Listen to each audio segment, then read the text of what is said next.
जय मसीह यहाँहरू सबैजनालाई यीशु ख्रिस्टको नामबाट यहाँहरू सबैजनालाई स्वागत छ मर्निङ डिभोसनमा। र आज म बिहानी तपाईको बीचमा परमप्रभु परमेश्वरको जिउँदो वचनलाई शेयर गर्न गइराखेको छु। म आजको वचनबाट सुरु गर्नेछु। वचन रहेको छ हितोपदेश 1 अध्यायको 7 पदमा। यो सबैलाई थाहा छ, वचन सबैलाई याद छ। तपाईहरु सबैले अध्ययन गरिराख्नु भएको छ, कण्ठ पनि गरिराख्नु भएको छ है। आउनुहोस् म हितोपदेश 1 अध्यायको 7 पदलाई पढ्नेछु। परम प्रभुको भय नै ज्ञानको सुरु हो, तर मूर्खहरूले बुद्धि र शिक्षालाई तुच्छ ठान्छन्।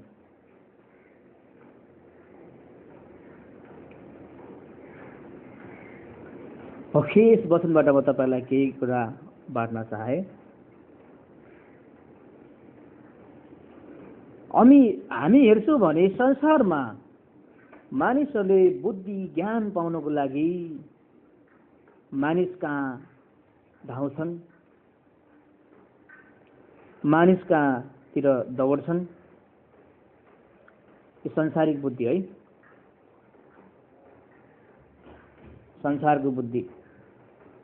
संसारको बुद्धि पाउनको लागि मानिसहरूले हैन शिक्षण, पढ्छन्, अध्ययन गर्छन्,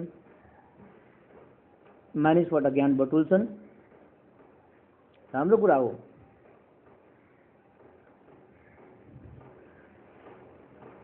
ज्ञान पाउनु, बुद्धि पाउनु भनेको राम्रो कुरा हो। तर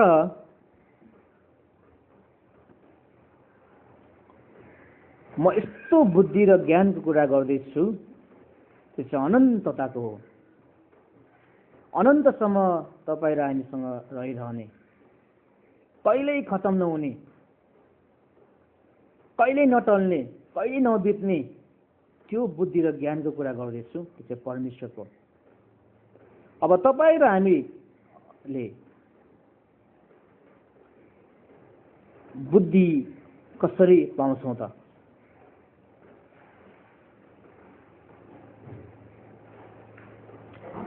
म फेरि पनि तपाईलाई एउटा कुरा भन्न चाहन्छु। विश्वासी यहाँहरू सबैजनालाई तपाईहरुको जीवनमा धेरै कठिनाइ, परिस्थिति, समस्या, पारिवारिक वैवाहिक जीवनमा, काम कार्यमा, हरेक क्षेत्रहरूमा है हामीलाई बुद्धि र ज्ञान चाहिन्छ। यो मानिसको ज्ञान सीमित छ र मानिसको ज्ञानले सबै कुरामा हामीलाई सहायता गर्न सक्दैन है, हामीलाई मद्दत दिँदैन। जब त्यो अवस्थामा जब हामी हुन्छौँ, हामीलाई परमेश्वरको बुद्धि र ज्ञानको आवश्यकता पर्छ, परमेश्वरको आवश्यकता पर्छ। अब एउटा विश्वासीले बुद्धि पाउन चाहन्छ र ज्ञान पाउन चाहन्छ, प्राप्त गर्न चाहन्छ भन्दा चाहिँ भने परमेश्वर कहाँ आउनुपर्छ।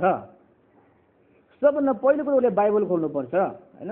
बाइबल भित्रै छ नि त परमेश्वरले ज्ञान र बुद्धिका कुराहरू बाइबल भित्रै प्रभुले लेखेर दिनुभएको छ। तपाईँ र हाम्रो साथमा परमेश्वर लिखित बाइबल दिनुभएको छ, लेखेर दिनुभएको छ। बाइबल हाम्रो साथमा छ, हामी खोल्न सक्छौँ, अध्ययन गर्न सक्छौँ, पढ्न सक्छौँ हैन। त्यो बुद्धि र ज्ञानका बुद्धि र ज्ञानका अनन्तका कुराहरूलाई हामी लिन सक्छौँ। हाम्रो जीवनमा, दैनिक जीवनमा लिन सक्छौँ, अप्लाई गर्न सक्छौँ है।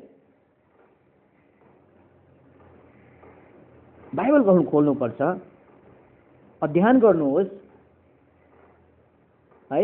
यदि कसैले तपाईँलाई बाइबल शिक्षाको बारेमा सिकाउँदैछ भने सिक्नुहोस्, शिक्षा लिनुहोस्। सिक्नमा, शिक्षा प्राप्त गर्नमा हामी कहिले पनि विश्वासी अटेरी हुनु हुँदैन। आनन्दको साथ, खुसीको साथ, विश्वासको साथ हामी शिक्षालाई चाहिँ अपनाउनुपर्छ। त्यसरी हामीले बाइबलमा परमेश्वरको बुद्धि र ज्ञानलाई त्यसरी हामी प्राप्त गर्न सक्छौँ है। कति मिठा मिठा कस्ता कस्ता मिठा मिठा कुराहरू छन् परमेश्वरले ज्ञान र बुद्धिका कुराहरू, अनन्तका कुराहरू परमेश्वरले राखिदिनु भएको छ है। जब हामी सरर पढ्छौँ अनि हामीले परमेश्वरका अनन्तका बुद्धिका कुराहरू प्राप्त गर्छौँ है। त्यही कारणले गर्दा चाहिँ बुद्धि चाहिँ कसरी आउँछ? परमेश्वरबाट आउँछ। बुद्धि कसले दिन्छ? परमेश्वर दिनुहुन्छ। बुद्धिको स्रोत नै परमेश्वर हुनुहुन्छ। बुद्धिको खोला मुहान परमेश्वर हुनुहुन्छ है।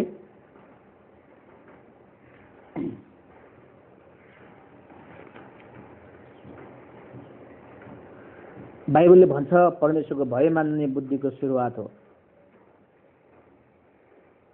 जब व्यक्ति नम्र भएर परमेश्वरको आदर सम्मान, उहाँको भक्तिमय जीवन, पवित्र आत्माको इच्छाको मुताबिक जीवन जिउँछ, परमेश्वरको भनेको अनुसार जीवन जिउँछ, परमेश्वरको इच्छा प्रसन्नताको अनुसार जीवन जिउँछ,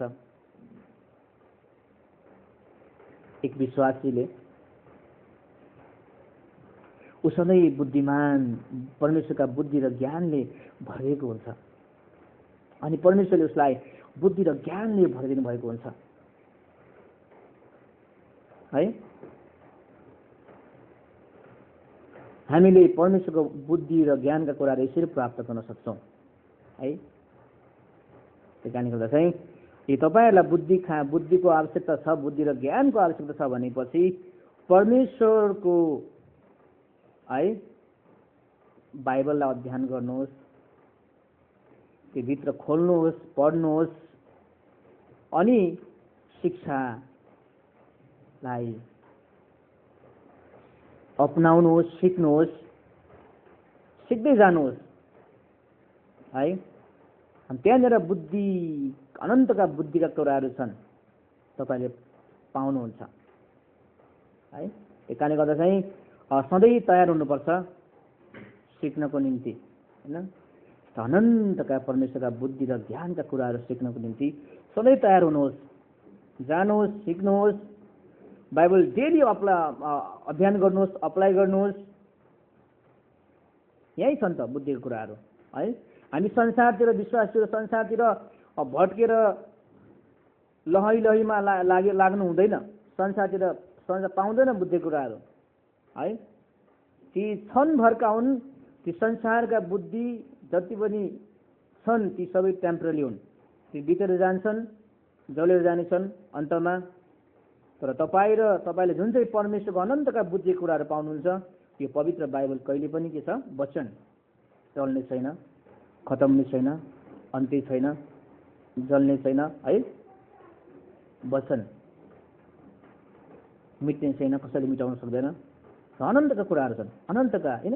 त्यही कारणले गर्दा चाहिँ म यही उत्साह गर्न चाहन्छु तपाईँहरूलाई, बुद्धि पाउन चाहनुहुन्छ, ज्ञान पाउन चाहनुहुन्छ, परमेश्वरका आउनुहोस्, बाइबल खोल्नुहोस्, अध्ययन गर्नुहोस्, शिक्षा सिकाउँदैछन् भने सिक्नुहोस् है। मानिसहरूले कतिपय धेरै मानिसहरूले परमेश्वरको यो शिक्षालाई, परमेश्वरका यो बुद्धि र ज्ञानका कुराहरूलाई के गर्छ? अस्वीकार गर्छ, सिक्न मान्दैन, रुचाउँदैन, मन पराउँदैन, तुच्छ ठान्छ।